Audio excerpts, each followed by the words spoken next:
Hey everybody, L-lloyd here with Just Got Played, and today we're going to be taking a look at Cabo.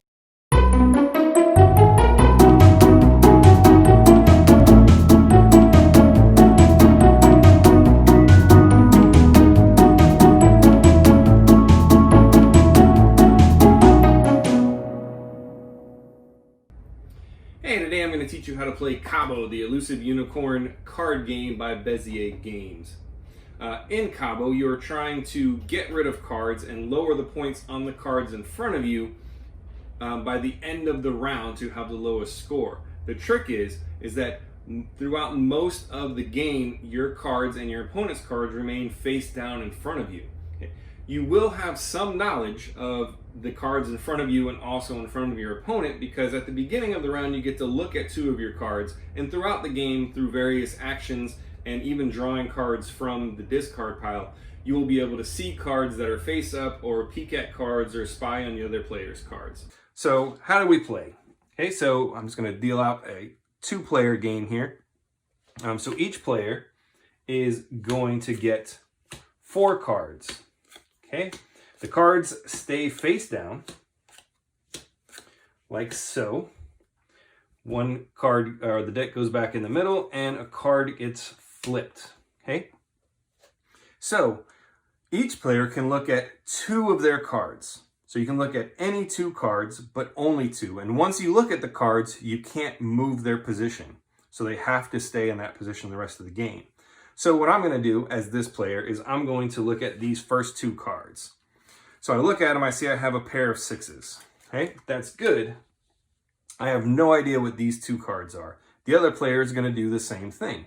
So on your turn, you can essentially do one of 2 things. You can draw from the deck, you keep it face down, you look at it, and then you can either discard the card or you can swap it for one of the cards in your little tableau here of 4 cards. Okay? Or the other thing you can do is you can take the face up card and replace one of the cards that are there, but the card will stay face up, so everyone will know exactly what you have. There are 3 action cards in Cabo: Peek, Swap, and Spy. Let's take a look at how those work now. Let's take a look at the 3 different action cards in the game. The Swap card. The Swap card allows you to swap 1 card from your side to 1 card from the other player's side, but you can't look at the card. Your card that you took will go into the spot where your card that you're replacing. So the cards literally swap spots. Okay. The next card is the Spy card. The Spy card lets you look at another player's card. Then you put it back in the same exact spot. Okay. And the last card is the Peek card. Peek card works similar to the Spy card, but it lets you look at one of your own cards. And then you put it back in the same spot. The game is played over a series of rounds, and the lowest score at the end of all of those rounds is the winner. The game ends when someone goes over 100 points, so 101 points and up. Okay. So the way the game works is, on my turn, I am going to draw a card. Okay, so I'm going to draw this. I draw a 1. That's a really good card. The cards range from 1 to, I believe, 13. Okay. So the 1 card is really good. I want to keep this card. I don't want the other players to know. Okay. So normally what I would do is I would swap out this card with any 1 card and flip it over. And now I have my 1 card. So now, if I've been paying attention, I know what this card, and this card are. Okay. So the other player is going to do the same thing. They're going to take a card. They're going to look at it. This card lets them peek. So 8's not a very good card. However, it does have the action. So they're going to discard their card and they're going to peek at one of their other cards. Okay? They don't replace their card. So now it's my turn again. I take a card. This is a terrible card. I don't want to keep this card. It's an 11. I know I have a 1. I know I have a pair of 6s. So I could just discard the card and do nothing. Or I could choose to take the card and swap it with a card in my little tableau here.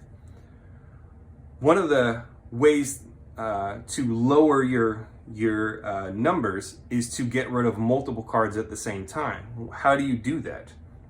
The way you get rid of 2 cards or more is if you draw a card and you decide when you're going to replace it, you push the cards forward that you want to replace. So I'm going to say I'm going to replace those 2 cards. Okay?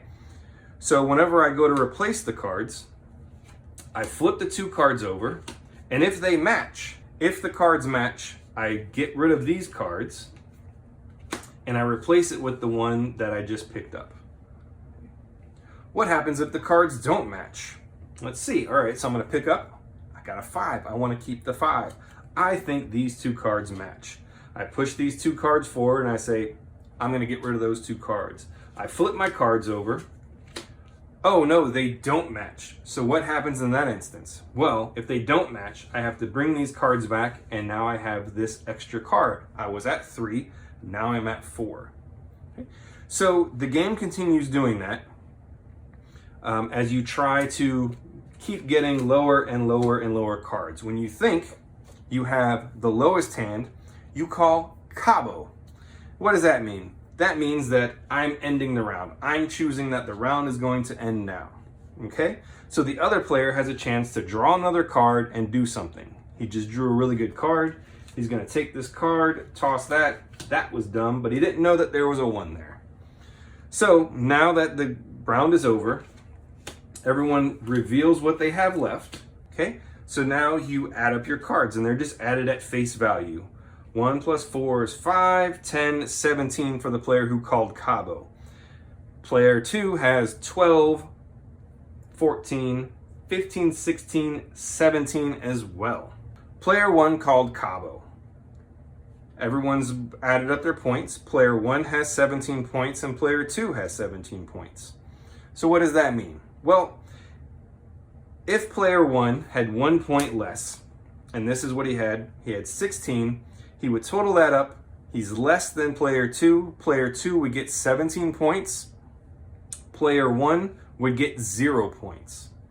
As long as you're lower than everyone else at the table, you get 0 points. However, because player 1 also had 17 points, player 1 now must add up his points and add 10. So instead of getting 17 points, he has 27 to player 2's 17 points. There's another special rule to round end scoring, and that's called kamikaze. So in this game, player 1 calls Cabo. If you end a round with both 12s and both 13s, you get 0 points and everyone else at the table gets 50 points. So it's very risky to try and go for kamikaze. If you start off with a couple of those, it might be worth it to go for them because people are going to toss those 12s and 13s because they don't want them. So the game would continue round after round until someone reaches 101 or more. At that point, the game ends. There are some special rules with scoring. If the player would ever hit exactly 100, they actually reset their score and go back to 50, and the game continues to go on. And that's how you play Cabo, the elusive unicorn card game.